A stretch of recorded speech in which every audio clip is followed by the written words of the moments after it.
Hello, ಎಲ್ರಿಗೂ ನಮಸ್ತೆ. ನಿಮ್ಮ ಪ್ರೀತಿಯ ಸಿರಾ ಕನ್ನಡ ಯೂಟ್ಯೂಬ್ ಚಾನಲ್ಗೆ ಪ್ರೀತಿಯ ಸ್ವಾಗತ ಸ್ನೇಹಿತರೆ. ಇವತ್ತೊಂದು ಹೇಳ್ತಿರುವಂಥ ಒಂದು ಕರುಣಾಜನಕ ಘಟನೆಯನ್ನು ನೀವು ಆಲ್ರೆಡಿ ತಮ್ನಲ್ಲಿ ನೋಡಿರ್ತೀರ. ಏನು ವಿಚಾರ ಅಂತ. ಅಪ್ಪ ಅಂದರೆ ಒಂದು ಶಕ್ತಿ. ತನ್ನ ಮಗಳ ಆಸೆಗಳನ್ನು ಈಡೇರಿಸುವಂಥ ಒಂದು ಜೀವ. ದುಡಿದು ಏನೇ ಆಗಲಿ ನಮ್ಮ ಮಗಳ ಕನಸನ್ನು ಈಡೇರಿಸ್ಬೇಕು ಅನ್ನೋ ಒಂದು ಜೀವ ತಂದೆ.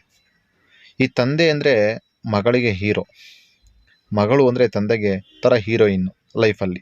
ಏನಕ್ಕೆ ಈ ಮಾತನ್ನ ಹೇಳ್ತಾ ಇದ್ದೀನಿ ಅಂತ ಹೇಳಿದ್ರೆ, 8 ವರ್ಷದ ತನ್ನ ಮಗಳನ್ನು ಕರ್ಕೊಂಡು ಮಥುರಾದ ಒಬ್ಬ ಅರವಿಂದ್ ಅನ್ನೋ ವ್ಯಕ್ತಿ ಒಂದು ಟ್ರೈನ್ ಜರ್ನಿನ ಪ್ರಯಾಣ ಮಾಡೋಕ್ಕೆ ಶುರು ಮಾಡ್ತಾರೆ.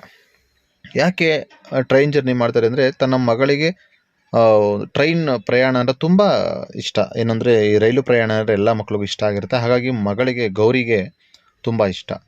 ಸೊ ಈ ನಿಟ್ಟಿನಲ್ಲಿ ತನ್ನ ಮಗಳನ್ನ ಕರ್ಕೊಂಡು ಅವಳಿಗೆ ರೆಡಿ ಮಾಡಿ ಒಳ್ಳೊಳ್ಳೆ ಬಟ್ಟೆಗಳನ್ನ ಹಾಕ್ಕೊಂಡು ತನ್ನ ಮಗಳನ್ನ ಕರ್ಕೊಂಡು ಪ್ರಯಾಣಕ್ಕೆ ಅಂತ ಹೋಗ್ತಾರೆ.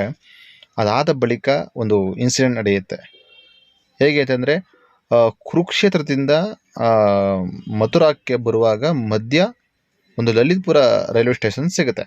ಸೊ ಕುರುಕ್ಷೇತ್ರದಿಂದ ಪ್ರಯಾಣ ಬೆಳೆಸಿದಂಥ ಅರವಿಂದ್ ಮತ್ತು ಗೌರಿ ಏನು ಅಪ್ಪ ಮಗಳಿದ್ರು, ಇಬ್ಬರು ನಿದ್ದೆಗೆ ಜಾರಿರ್ತಾರೆ. ಕಿಟಕಿ ಪಕ್ಕ ಗೌರಿ ಮಲಗಿರ್ತಾಳೆ, ಅದರ ಪಕ್ಕ ಅವ್ರ ತಂದೆ ಕೂಡ ನಿದ್ದೆ ಮಾಡಿಬಿಟ್ಟಿರ್ತಾರೆ. ಸೊ ಅಲ್ಲಿಂದ ಬಂದಾಗ ಲಲಿತ್ಪುರ ರೈಲ್ವೆ ಸ್ಟೇಷನ್ಗೆ ಬಂದಾಗ ಕಂಡುಬಿಡ್ತಾರೆ ಅವ್ರ ತಂದೆ. ಕಂಡುಬಿಟ್ಟಾಗ ತನ್ನ ಮಗಳು ಕಾಣೋದಿಲ್ಲ. ತನ್ನ ಮಗಳು ಕಾಣದೇ ಇದ್ದಾಗ ತನ್ನ ತಂದೆಗೆ ತುಂಬ ಒಂದು ಗಾಬರಿ ಆಗುತ್ತೆ. ಸಡನ್ಲಿ ಅವರು ಒಂದು ಎಮರ್ಜೆನ್ಸಿ ಚೈನ್ನ ಎಳಿತಾರೆ, ಸ್ಟಾಪ್ ಆಗುತ್ತೆ. 112 ಕಾಲ್ ಮಾಡ್ತಾರೆ ಪೊಲೀಸರಿಗೆ. ತನ್ನ ಮಗಳು ಕಾಣ್ತಾ ಇಲ್ಲ. ಅದರಾಗಿ ಏನಾಗುತ್ತೆ, ಪೊಲೀಸರು ಕೂಡ ತನ್ನ ಆ ಮಗಳಿಗೋಸ್ಕರ ಶೋಧನೆಯನ್ನು ಶುರು ಮಾಡ್ತಾರೆ.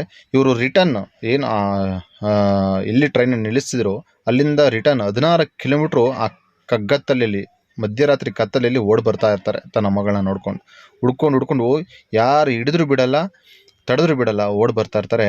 ಒಂದು ಪೊದೆಯಲ್ಲಿ ಆ ಒಂದು ಟ್ರೈನ್ ಏನು ಕಿಟಕಿ ಇದೆ ಅಲ್ಲಿ ಸ್ಕಿಪ್ ಆಗಿ ಅವಳ ಅರವಿಂದನವರ ಮಗಳು ಬಿದ್ದಿರ್ತಾರೆ, ಪ್ರಜ್ಞೆ ತಪ್ಪಿ ಬಿದ್ದಿರ್ತಾರೆ. ಆ ತಂದೆ ಆ ಮಗುವಿನ ಎತ್ಕೊಂಡು ಅಪ್ಕೊಂಡು ತನ್ನ ಮಗಳಿಗೋಸ್ಕರ 16 ಕಿಲೋಮೀಟ್ರ್ ಓಡಿ ಬಂದು ಆ ಮಗುನ ಎತ್ಕೊಳ್ತಾರೆ. ಪೊಲೀಸರು ಇಮಿಡಿಯೇಟ್ಲಿ ಆ ಮಗುನ ಕರ್ಕೊಂಡೋಗಿ ಆಸ್ಪತ್ರೆಗೆ ದಾಖಲಿಸ್ತಾರೆ. ಪ್ರಜ್ಞೆ ಬಂದು ಇವಾಗ ಗೌರಿ, ಆ ಅರವಿಂದನವರ ಮಗಳು ಗೌರಿ, 8 ವರ್ಷದ ಗೌರಿ ಈಗ ಆರೋಗ್ಯವಾಗಿದ್ದಾರೆ. ಸ್ನೇಹಿತರೆ, ಯಾಕೆ ಈ ಮಾತನ್ನ ಹೇಳ್ತೀನಿ ಅಂತ ಹೇಳಿದ್ರೆ, ಏನೋ ಗೊತ್ತಿಲ್ಲ, ಅಪ್ಪ ತಂದೆಗೆ ತನ್ನ ಮಗಳು ಅಂದರೆ ಒಂದು ಶಕ್ತಿ, ಒಂದು ಜೀವನ, ಆ ಜೀವ, ಯಶಸ್ಸು ಎಲ್ಲನೂ ಕನಸು ಕಟ್ಕೊಂಡಿರ್ತಾರೆ. ನನ್ನ ಮಗಳು ಅಂತ. ಯಾವುದೇ ತಂದೆವಾಗಲೂ ಅಷ್ಟೇ, ಮಗಳು ಅಂದರೆ ಒಂದು ಶಕ್ತಿ. ಸೊ ಈ ಒಂದು ಸತ್ಯ ಘಟನೆಯನ್ನು ತಿಳಿದಾಗ ನಂಗೆ ಅನ್ನಿಸ್ತು, ಎಲ್ಲ ಫಾದರ್ಗಳು ಈ ಥರ ಇರ್ತಾನೆ, ಎಲ್ಲ ತಂದೆದಿರು ಈ ಥರನ ಮಗಳಿಗೋಸ್ಕರ ಇಷ್ಟೊಂದು ಇದು ಮಾಡ್ತಾರೆ ಅಂದಾಗ ತುಂಬ ಖುಷಿ ಆಯ್ತು. ಸ್ನೇಹಿತರೆ, ನಿಮ್ಮ ತಂದೆಯಂದರು ನಿಮ್ಮನ್ನು ಎಷ್ಟು ಇಷ್ಟಪಡ್ತಾರೆ, ನಿಮ್ಮ ಮೇಲೆ ಎಷ್ಟು ಪ್ರೀತಿ ತೋರಿಸ್ತಾರೆ ಅಂತ ಒಂದು ಕಮೆಂಟ್ ಮೂಲಕ ತಿಳಿಸಿ.